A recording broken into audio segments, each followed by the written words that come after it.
Significant figures are going to be something that we're going to use the entire semester. So you have to understand that there are two different types of numbers, exact numbers and inexact numbers. Exact numbers have defined values. So 1 kilogram is always equal to 1,000 grams. 1 dozen is always equal to 12 objects, exactly. So any number we obtain by counting is going to be an exact number, and it will have an infinite number of significant figures. And the symbol for infinite is the sideways 8. So if you were to answer, you can do either of those in the answer, that'll be fine. So any number we obtain by counting. So if I have 32 students, it gets really messy when you end up having 31.5 students, right? That half a student, that's kind of messy to have. So it has to be something that we obtain by counting as a whole. Now, inexact numbers are something that's obtained by any other method other than counting. So this is going to be where we have our measurements and any glassware, any balances that we use in the lab. So inexact numbers must be reported to indicate their uncertainty. So if I have a number that is 324 plus or minus 5, that is a pretty big uncertainty for that number.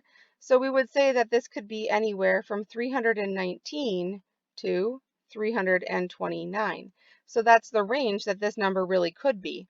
We don't really know that it's 324 because we have an error of plus or minus 5.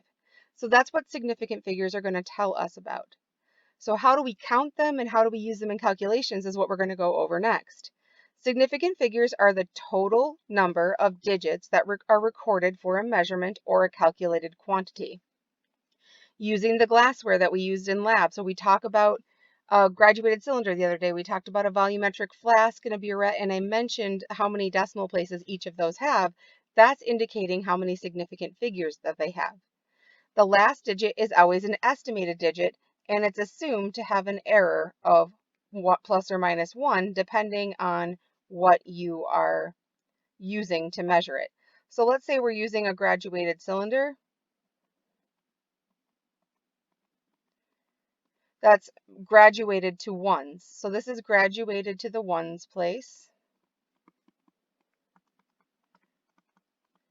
If I have a liquid in here that is something like this, I know it's greater than 5 and less than 10. Well, if I count up here, this is 6, 7. I know it's greater than 7, but it's less than 8. So it falls somewhere in between 7 and 8. And whatever number comes between 7 and 8, 7.5, 7.6, your guess is as good as mine. It's an estimate. You use your best estimate, and that number isn't wrong. It's going to have an error of plus or minus 1. Exact numbers, however, have an infinite number of significant figures. So if we have 12 pencils, we have 12.0000000, and so on forever to infinity number of zeros. What that means is they will not be a part of limiting our significant figures in calculations. So a lot of our, let me get rid of this writing here for a minute. A lot of our conversion factors are going to be exact numbers. So if I were to measure this flash disk using this scale on the top, I know it's somewhere between 2 and 3. Now, if I look at that, you might say 2.4, somebody else might say 2.3, somebody might say 2.5, but it's 2 point something. We can guarantee that it's greater than 2 and less than 3, so it's somewhere around there. So somewhere around 2.5. But if I use a better ruler, or a ruler that's graduated to smaller graduations, I know that this now lies somewhere between 2.4 to 2.5. So I can tell now it's somewhere between those numbers, and I chose 2.48, but if you chose 2.47, you're not wrong. It's an estimated, so this is estimated. Now I want you to pause this and try it. Pause it. Okay. So pause the video, try it. This is where we're going to see, this is 1.5, 0.6, 0.7, and 0.8. So this is somewhere between 1.7 and 1.8. Somewhere between there. If you chose what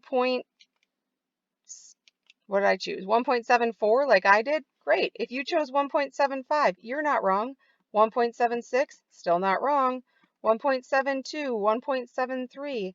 This is your best estimate, doing the best that you can do, as long as it's somewhere between 0.7 and 0.8.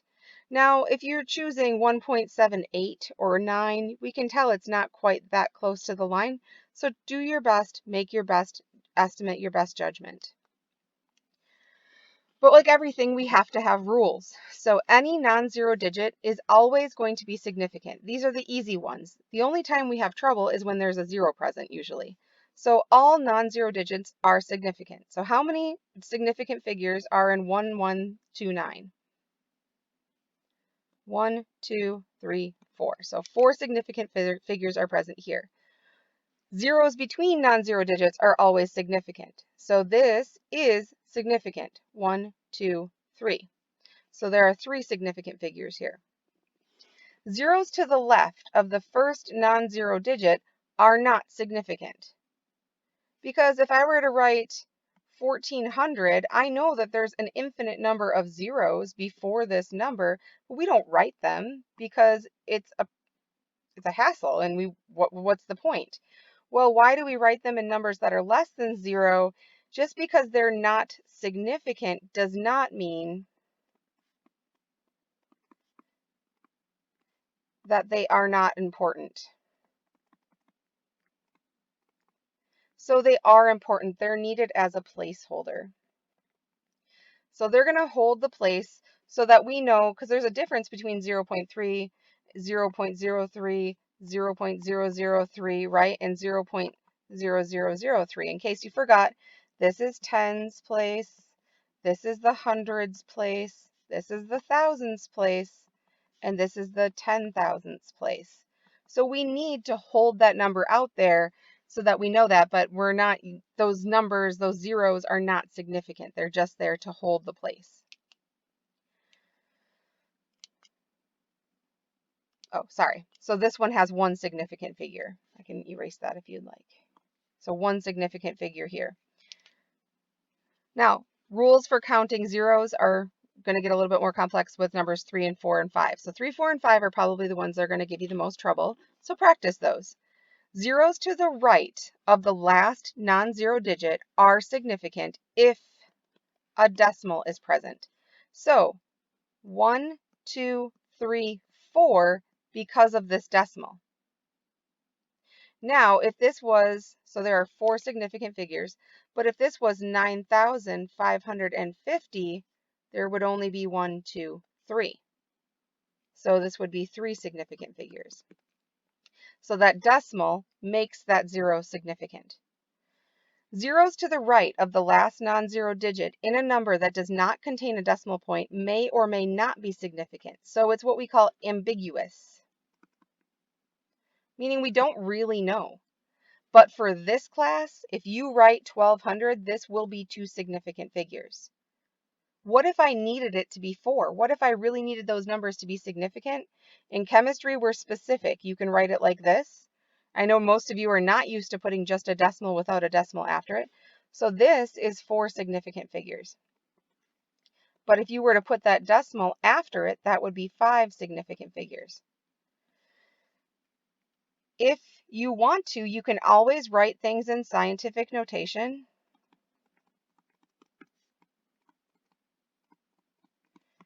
But you have to do it correctly. So there's only a number between 1 and 9 before the decimal times 10 to the power.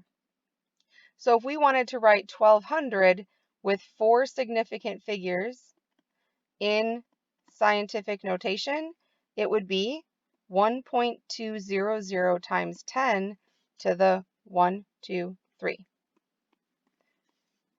So there are ways to write things, and sometimes the only way to write it is to write it in scientific notation. I'm not going to force you to write in scientific notation unless you want to or you have to. But I am going, on the first test I might ask you. But moving forward, you have the option. However, if you're going to do it, you have to do it right or you're going to lose points for getting the scientific notation incorrect. So I want you to try these. Please pause it and then we'll go through them. 42 students. Well, if I can't have a half a student, this is obtained by counting, so it's infinite. 4.803. 1, 2, 3, 4. That 0 is significant. It's between two non-zero digits. So this is 4 sig figs. 34,200 is 1, 2, 3. These are not significant because there's no decimal place. So 3 significant figures. These don't count. They're placeholders. 1, 2, 3. 3 significant figures. 1, 2, 3, 4. This one does count because there's a decimal place, so 5 significant figures. Good. There's a worksheet up you can use to practice if you need to. So let's talk about, now that we know how to count them, the rules. There are 2 rules for significant figures, the addition and subtraction rule and the multiplication and division rule. For some reason, towards the end of the semester, everybody likes to forget about the addition and subtraction rule, so don't forget about that one. Make sure that you're remembering it and you're practicing it as you go. So this one, we really only look at decimal places. So how many numbers to the right of the decimal point? So decimal places. So in this one, we have 1, 2. Here we have 1, 2, 3. So 2 decimal places and 3 decimal places. Now, I gave you the answer because I'm pretty sure that most of you can calculate in a simple addition problem. My question is, how many of these can we keep? Well, I have 2 here and 3 here. I can only keep the lowest value. So I'm going to keep the 2, and the answer would be 102.73. In the next problem for subtraction, it's the same thing. I have 1, 2 decimal places, and here I have 1 decimal place. When I get the answer, then I'm going to look, how many of these decimal places can I keep? Well, my first number has 2, my second number has 1. I can only keep 1 because it's the least number of decimal places. So we're only looking at decimal places, not total significant figures. So the answer here would be this one, and we look 1 to the right for rounding, so we round up to 123.2. Multiplication and division rule is our second rule. This one has to do with total number of significant figures. So the number of significant figures in the final product or quotient is determined by the original number that has the smallest or the least total number of significant figures. So again, I'm going to give you the answer to the math problem because I think you can do 8.011 times 1.4 and you get this number on your calculator. But how many of those numbers can we keep? Well, this one has 1, 2, so 2 significant figures. This one has 1, 2, 3, 4. So we can have 2 because this is the least number. 1, 2. I look 1 to the right for rounding. It's a 2, so I'm going to leave it alone, and my number will be 11. So my answer is 11. 11.57 divided by 305.88. 1, 2, 3, 4. 1, 2, 3, 4, 5. So I have 4 sig figs divided by 5 sig figs. This is the answer to the problem. How many can I keep? I can keep 4 because it's the least number, but I have to remember to count them properly. These 2 don't count. 1, 2, 3, 4. I look 1 to the right. It's a 5, so I'm going to round up. So my answer would be 0.03783 because I rounded up, and it's limited by the 11.57. All right, exact numbers can be considered to have an infinite number of significant figures, and they don't limit any of our calculations. In calculations that have multiple steps, a tip is to round at the end of the calculation to reduce any rounding errors. So if we continue to round throughout the problem, you're going to get rounding errors at the end, especially if you're doing, like I said, space science or anything where it's really critical that you're getting things down to, a small number and a small error. You want to make sure you round at the end. If you choose to round during the problem, you must round to the correct number of significant figures or you're going to lose points in your calculations. So calculate the following. Pause this and try it, and then we'll go through it together. So pause it, and we take 278 divided by 11.7, and we get, 23.7606837,607. And my unit's going to be miles divided by gallons, miles per gallon. I have 3 significant figures here. I have 4 significant figures here. I can have 3 in my answer because it's the least. 1, 2, 3. I look 1 to the right for rounding. 23.8 miles per gallon would be my answer. So that was division. This is addition and subtraction. 3.18 plus 0.01315 is 3.19315. And in addition and subtraction, you can only add or subtract numbers that have the same unit. So our unit's going to be meters. We have 2 decimal places here, and we have 1, 2, 3, 4, 5 decimal places here. So we can have 2 decimal places in our answer. 1, 2. I look 1 to the right for rounding. It's a 3. 3.19 meters is our answer. Accuracy and precision, we want to use the right glassware, the right balance. We never want to round from a balance, so we want to use the appropriate balance. The analytical balance is going to be the most precise. It's going to give us the most decimal places. The lab balance, the top loading balance, is going to be next. Now, if we look at a bathroom scale, we're looking at a much larger difference here. So we always want to use the right tool for the right job. So this is giving us the mass of a tennis ball. It has poor accuracy and poor precision. But the lab balance has good accuracy. It's pretty close to the actual mass, but the precision, 0.4, 0.5, 0.3, those aren't really that close together. Now, the analytical balance has good accuracy and good precision because they all are 0.4, 0.4, 0.4.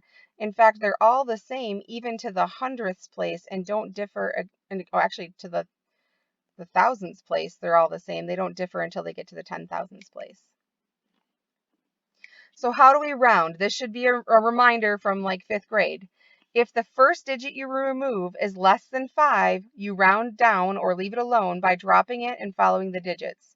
So if I want to round this to 3 significant figures, 1, 2, 3, I look 1 to the right, it's a 4. Since 4 is less than 5, I don't look at any of these. I can pretend they're not there. I look at the 4 only. It's less than 5, so my answer will be 5.65. If the first digit you remove is 5 or greater, so if I want to round this to 2 sig figs, I'm going to say 1, 2. I look 1 digit to the right. It's a 5. Again, I don't look at any of these other ones. It's going to round up. The answer will be 5.7. If the first digit you remove is 5 and there are more non-zero digits after it, you round up. So if I want to round this to 4 significant figures, 1, 2, 3, 4, I look 1 to the right, it's a 5, but there are 2 and a 5 after that, then I'm going to round up. If this was 5.65450000 going on, you would round down or leave it. So because we have these numbers here, it's 5.654 is going to be our answer. Now, I'm just going to erase that.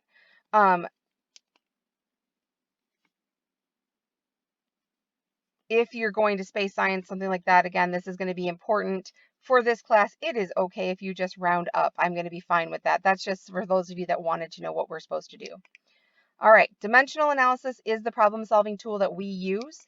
We're going to use this to go through to solve, we call it factor label method, because in chemistry and physics, if you know the units, you can usually find your way through the problem.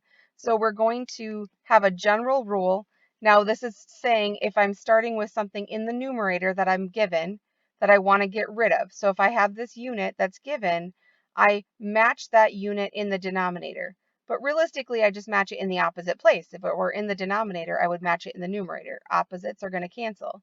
So those are going to cancel, and then I put what I want on top.